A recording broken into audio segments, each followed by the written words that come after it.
What's going on, everybody, and welcome back to the channel, and welcome back to my Indiana Jones reviews leading up to Indiana Jones and the Dial of Destiny in just a few weeks away. Last week we talked about Indiana Jones and the Temple of Doom, and this week I'm very excited because we are talking about my personal favorite entry in this entire franchise, Indiana Jones and the Last Crusade. So Indiana Jones and the Last Crusade came out in 1989. It's once again directed by Steven Spielberg and once again stars Harrison Ford as Indiana Jones, and at the time was supposed to be the final Indiana Jones movie closing out this trilogy. As we know now, that didn't happen. We got a fourth movie in 2008 and now we're getting a fifth one this year. So after the shock and the controversy that surrounded Indiana Jones and the Temple of Doom when it came out, it's weird looking back on that movie and seeing it as controversial. But nevertheless, Steven Spielberg and George Lucas wanted to go back and kind of recapture that same style, that same tone, and that same energy as the first film. And honestly, they succeeded at it. Indiana Jones and the Last Crusade, it does feel like a more proper continuation of the Indiana Jones character and the franchise,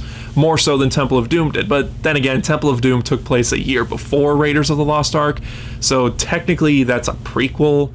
Even though it's a sequel, I honestly still don't know why Temple of Doom went backwards in time instead of forwards in time. But just by the first 15 to 20 minutes of this movie, you could tell that they really did a good job trying to capture that same tone, spirit, and energy that Raiders of the Lost Ark did. We start off the film with two Boy Scouts scouting a desert area in Utah where they come across a couple of grave robbers, and we see from the backside, of course, this man wearing a fedora and leather jacket, and of course, we think it's Indiana Jones, until we get a close-up of his face, and then we see, oh wait, this guy is not Indiana Jones. He looks nothing like Harrison Ford. And then we get a really cool close-up on one of the Boy Scouts, and the other Boy Scout is calling his name Indiana, and then it's like, oh, so that kid is Indiana Jones? And then it turns out that this opening takes place in 1912 when Indiana was a kid, a teenager. So I kind of like that bait and switch that they did in the beginning of the movie. We see this guy in the fedora and leather jacket and we're assuming that's Indiana Jones, but then you see his face and you're like, wait a minute, that's not Harrison Ford.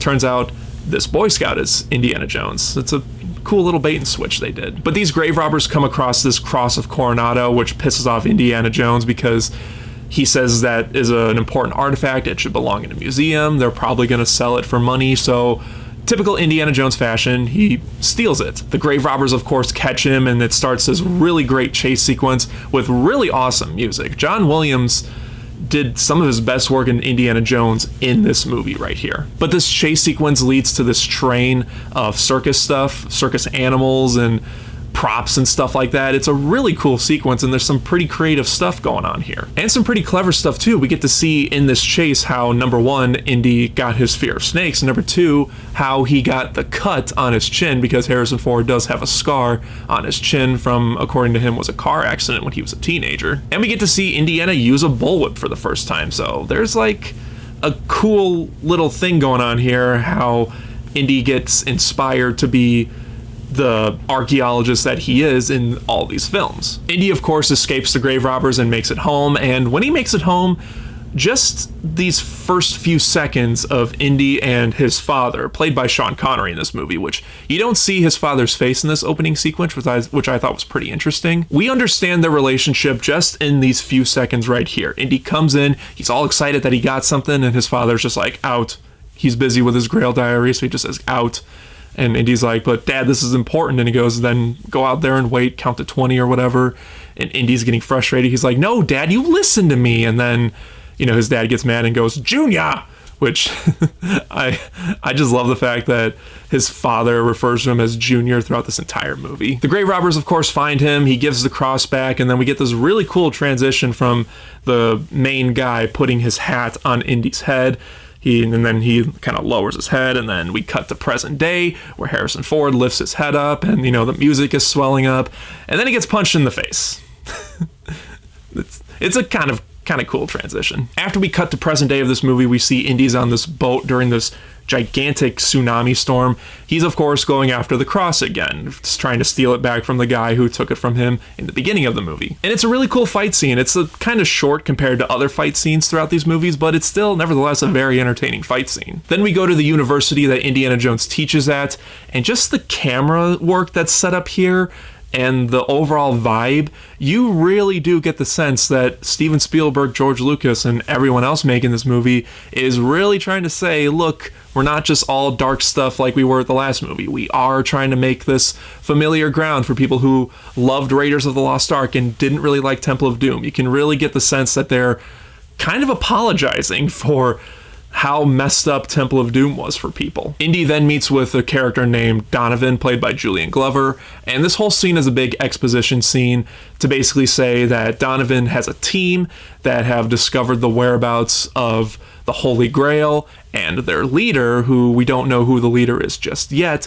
has gone missing, so he tries to recruit Indiana to kind of pick up the trail where it was left off and help him find the Holy Grail. We then find out in this scene, Indy says to Donovan, why don't you try asking my father?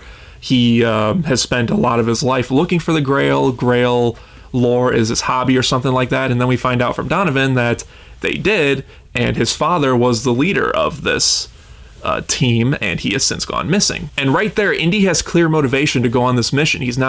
At first he's not going for the Grail, he's going to find his father, but once he finds his father and he finds out that Nazis are involved with finding the Grail, is then when he becomes more involved with trying to find the Grail. That's another thing that they put in this movie to show that they're trying to keep in tone with Raiders of the Lost Ark. Nazis are the villains again in this film. And I don't mind that they brought Nazis back for the villains of this movie. I mean, time period wise, it makes sense. It was 1938, still when the Nazis were in power, so it makes sense. Honestly, I don't have an issue with it. It honestly makes sense. Indy then makes it to Venice, Italy with his friend Marcus Brody, who was also in Raiders of the Lost Ark. And Marcus Brody, really quick, I love in this movie. He's got much more screen time and much more funnier moments. In Raiders, he played it kind of straight. He didn't really have any comedic moments, really, in Raiders of the Lost Ark. Here, he's just full on comedic mode, which I love. He's a very quirky and funny character. But both of them make it to Venice, Italy, where they meet up with Dr. Elsa Schneider, played by Alison Doody. She was with Indy's father when he went missing, so she's going to help them first off on their mission with trying to find this tomb, but then also help find Indy's father. And I really like this whole sequence in this library where they're trying to find the tombs of the Knights of the First Crusade who went looking for the Holy Grail, and they end up finding it, and it's this whole big moment. It's supposed to feel very emotional, and it does, with the music swelling up, but then turns into this big action chase scene with these characters who we later find out are guardians of the Grail. I forgot the names of these guys, but basically they're there to make sure that the Holy Grail is safe, out of harm's way during this big chase scene, first on foot and then on boat, which leads to a really great ending where their boat is like up against this propeller, this giant ship propeller, and it's just ripping up the boat piece by piece while Indy is like trying to get answers out of the guy that's been chasing him, and it's really intense stuff and really entertaining. Then we get to another exposition scene where we find out that Indy's room and Elsa's room have been completely ransacked. It's a total disaster, and whoever ransacked this room was looking for the Grail diary that Indy's father had that he sent back to Indy for reasons we don't know why, but Indy brought it with him because he thought it could help him find his father and, of course, help Donovan on his mission. And then after Indy sleeps with Elsa Schneider in this scene, we then get to this big castle scene where we find out that Indy's father is being held in this castle. And also here's where we find out that he's being held by the Nazis. And I love Sean Connery's introduction in this movie as Indy's father. Indy breaks into the room and then he gets smacked over the head with this vase, the ceramic vase, and then it turns out that his father hit him with the vase because he thought he was a Nazi, and he goes and looks at this vase and he goes, oh, it just breaks the heart, and Indy thinks that he feels sad that he hit Indy over the head with it, when in reality he's upset because he thought he broke this very valuable vase, but it turns out it was a fake. So it's a nice little scene right there where you get the sense that Indy's father's mind is kind of elsewhere, not really focused on Indy at times. Then we also find out during the sequence that Elsa is actually a Nazi. She is working with the Nazis. And we also find out that Donovan is working with the Nazis too. So basically, Indy and his father were trapped by the Nazis. They're basically lured in by the Nazis, and they close the trap on them. Donovan says that all they need to do is find Marcus Brody because he has the map, and then Indy has this big speech about how, you know, good luck finding Marcus Brody. He knows people in this entire town. He speaks a dozen languages. He'll blend right in without any luck, or with any luck. He'll have the Grail already. And then it cuts to Marcus Brody in this big crowd of people, and he's just like, does anyone here speak English? I don't really know where I am. And it's a really funny transition. It's one of my favorite transitions in a movie. And then we find out that Sallah is in this movie. I'm so glad that Sallah is back in this movie. He's one of my favorite side characters in the Indiana Jones series, and he has one of my favorite moments from the Indiana Jones movies. Papers, please. Papers? Of course. Run. Yes. Papers, I've got it here. Just finished reading it myself. Run. Yes. Egyptian Mail, morning edition. Run. Did you say... I usually try not to show clips from movies in my review, but I love that scene so much, I just had to show it in its entirety here. But then we cut to Indy and his father. They're both tied up in a chair. Indy has an idea for his father to reach into his jacket pocket where he has a lighter to try to burn through the ropes, but Henry Jones, of course, drops it, lighting the whole room on fire. And watching these two scurry away from the fire in their chairs tied up. Really funny. This movie is hilarious. They definitely amped up the comedy much more than the previous two in this film, and it definitely pays off because there are so many memorable, funny moments here, which then leads to a motorcycle chase with Indy, his father, and the Nazis, and it's up there with like the truck chase in Raiders. It is such a fun, entertaining sequence. Spielberg did a great job in these original three movies on making very fast-paced and entertaining chase sequences. After the chase sequence, Indy's father tells him that they gotta go into Berlin, into the Lion's Den, because they need his Grail diary, because he discovered clues that they need to do once they get to where they need to get to the Grail. There's tests that they have to do to make it to the Grail. And Indy's father figured out what they had to do, but he doesn't remember them. That's why he wrote it in his diary. So now they got to go in Berlin to the Lion's Den and get the Grail diary back. They get the Grail diary back, and then they board a blimp to make it out of Germany, which then leads to a plane chase with the Nazis. It's just, there's so many chase sequences in this movie, but my God, they're all well choreographed and well paced and just most importantly, entertaining. And after that really entertaining sequence, a plane chase leading to a car chase, Indy and his father meet up with Sallah, where Sallah tells him that Marcus has been captured by the Nazis, which then leads to a tank chase. Oh man, it's just one chase after another, and it's just so much fun. Marcus Brody and Indy's father end up getting trapped in one of the tanks. Indy's riding a horse to the tank to try to get on the tank, where he's just fighting Nazis one after another. And it's just non-stop action at this point. Indy then has his big fight sequence with someone, although the guy doesn't seem as big as the cult member or the Nazi in the first two films. But, you know, it's still a pretty entertaining fight sequence. And there's some funny sequences too, like Indy's father is being held up at gunpoint by a Nazi, where Indy's father then grabs a pen and then squirts ink in the Nazi's eye, and then Marcus comes over after he's knocked out and says, "Henry, the pen, don't you see, the pen is mightier than the sword." It's everything Marcus Brody does is just so funny in this movie. And then once Indy gets his father and Marcus Brody out of the tank, the Nazi guy that he's fighting then swings a shovel at him, and Marcus Brody's like, "How does one get off this thing?" And Indy accidentally elbows him in the face and he just falls off the tank. Very funny stuff. But then the tank eventually goes over a cliff with Indy and the Nazi on it, and there's this really touching scene where Sallah, Indy's father, and Marcus Brody see the tank go off the cliff, and they run over, and it's just silence. And Henry looks at the remains of the tank and says something like, "Oh God, I've lost him. I never told him anything either. I just wasn't ready to tell him anything. 5 minutes would have been enough." Like, Sean Connery is such a great actor, and you see in his face that he is really upset and really disappointed with himself that Indy was right earlier in the movie when they had their big talk on the blimp, that Indy said, you know, "You weren't like every other kid's father. I didn't feel like I knew you growing up, and it felt like you didn't want to spend any time with me." And after the tank goes off the cliff, you see the look on Henry's face. He realizes that now. It sinks in. Now that he thinks his son is gone, he realizes he was right. I wasn't a very good father. But then we see that Indy survived that fall. He climbs up on a different side of the cliff, and then he walks over and just kind of looks around at everyone, and then just kind of looks over the edge of the cliff and goes, whew, this was one nasty fall. And I love how Henry does a double take. He kind of looks over and then he slowly looks back over and he sees it's Indy alive. And there's a touching moment where he's hugging Indy and he looks at him and goes, well done. All right, let's go. And just drops him on the floor and he goes, why are you sitting there resting? We're so near to the end. Come on.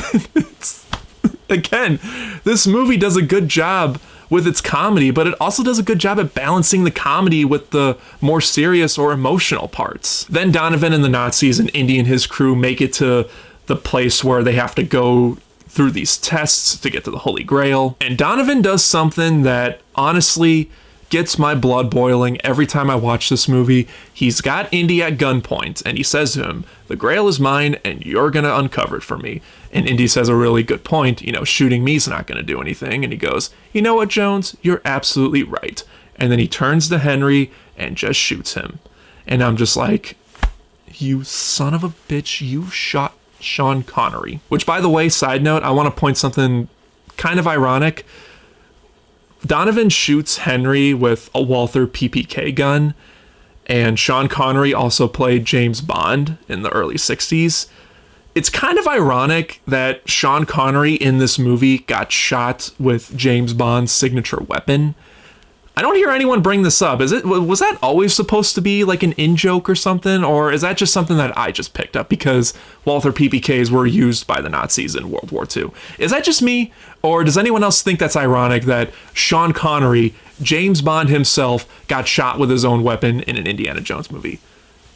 I don't hear anyone bring it up. But then Donovan says that the power of the Grail is the only thing that can save him now. It's time to ask yourself what you believe. Indy then goes through these tests. There's one where he's got to kneel before God, and then a giant round saw would cut his head off if he, didn't kneel. And then the word of God, where he's got to step on the right letterings to spell out the name Jehovah. But in the Latin language, Jehovah is spelled with an I, so he steps on the J, goes through, but catches himself, and then, of course, he spells it right. And then, what was it? The leap of faith, I think it was called. Indy has to believe before he takes his leap of faith, and once he does, he takes his foot up, and then he leans forward, and something catches him. And then the camera pans over and you see this bridge that blended in perfectly with the canyon. And it's a really great sequence. I also love the music in this entire sequence. It's very good music by John Williams. But then Indy makes it in this room with all these grails around him and this knight that's been there for like 700 years who drank from the Grail from the first Crusade. And Indy says, I don't have time to explain. I'm not here to vanquish you or anything like that. And then Donovan comes in with Elsa Schneider. And of course, Donovan just wants to drink from the Grail because he wants everlasting life. Elsa then has a change of heart because she gives him one of the Grails. The whole thing with the Grail is you need to choose which Grail, but you need to choose wisely. The knight explains the real Grail will give you everlasting life, but the false one will take it from you. Donovan drinks from the Grail that Elsa gave him, and of course it's the wrong one. And, like I said before, all the Indiana Jones villains die by their own greed, their own lust for what they're going after. So this one's no exception. He drinks from the wrong Grail, and he just ages and decays in like a really rapid speed, and it's really gruesome and gross. And it's an effect that holds up still pretty much. Yeah, it still holds up pretty well all these decades later. And now it's Indy's turn to pick a Grail, and of course he picks the right one. He brings it back. And something that I don't really hear anyone else bring up. There's a moment when Indy's about to drink from the Grail. He dips it in the water, and then he stops for a second. And he has this look on his face that basically says, if I'm wrong, I'm gonna die. But I have to drink it anyway. It's only for like a second where he has that face. But I just love the fact that a moment like that is there. He could have just drank it and, that's that. But he has this moment where he, takes a step back and he says, I could be wrong and I could be dead, but this is something that I have to do. Otherwise, if I'm gonna stall, my father's gonna die. But like I said, he picks the right grail and then he brings it back to his father so his father can drink from it, and then it can pour over his wound and heal his wound completely. And, you know, Indy saved his father. But the knight told him not to let the grail pass the seal on the floor, which Elsa, who was pretty much a secondary villain throughout this movie, has a lust for the grail too, so she grabbed the grail and passed the seal, and then the whole building starts to shake and collapse, the ground breaks apart, and Elsa falls off one of the ledges, but Indy catches her, and she looks over and she sees the grail's kind of stuck in the bottom of one of the canyons. So she reaches over to try to grab it, and Indy's like, "Give me your hand. I can't hold you. You're gonna fall." But her lust for the grail, she would not give him his other hand, and she just falls to her death again. Her lust for the grail killed her. But then a really great sequence after that. Indy then falls from the ledge, and Henry, his father, grabs him, and he's in the exact same situation. He feels like he can reach the grail. In fact, his finger is touching the grail itself, and he's saying, "I can get it, Dad. I can almost reach it." And then a great moment happens where Henry calls Indiana. Throughout this entire movie, he calls Indiana Jr. because his name is Henry Jones Jr. And Indy hates that he calls him Jr., but that's what he calls him throughout the whole movie. But the one moment where he knows he's gonna fall, I'm gonna lose my grip, and he's gonna die unless I get his attention, what better way to get his attention by calling him the name that Indy prefers to be called, Indiana. Then he looks over and Henry says to him, "Let it go." This man that has been looking for the grail his entire life finally found the grail, and it's there in front of him, is telling Indiana to let it go. So then Indy gives him his other hand, he pulls him up. We see the knight who's been there for 700 years wave him goodbye, and they leave that temple, and it's just a really touching moment. Indy, his father, Sala, and Marcus Brody then get on their horses and ride off into the sunset, which is one of the most beautiful shots in all these movies, and thus concludes the original Indiana Jones trilogy. So yeah, like I said in the beginning of this video, this is my personal favorite Indiana Jones movie. It has been ever since I saw the film, and not just because it goes back to the similar tone as Raiders, and it's not just because Sean Connery is in this movie. They focus a lot more on the emotional side of Indiana Jones in this movie. They humanize Indiana Jones a lot more than they did in the previous movies by bringing his father along with this mission. And Harrison Ford and Sean Connery had amazing chemistry together in this movie, and I love that the majority of this movie is these two going on this mission, because those two work gold off of each other. It's a more proper sequel to Raiders of the Lost Ark than Temple of Doom was, and there really isn't anything that just doesn't work in this movie. I love Indiana Jones and the Last Crusade. I look forward to watching it every time I get a chance to. I just watched it a couple days ago with a friend of mine to get ready for Dial of Destiny, and it still holds up. Everything holds up in this movie so incredibly well, and of course, this movie is Oscar worthy. I wouldn't feel right within myself giving it anything lower than an Oscar worthy.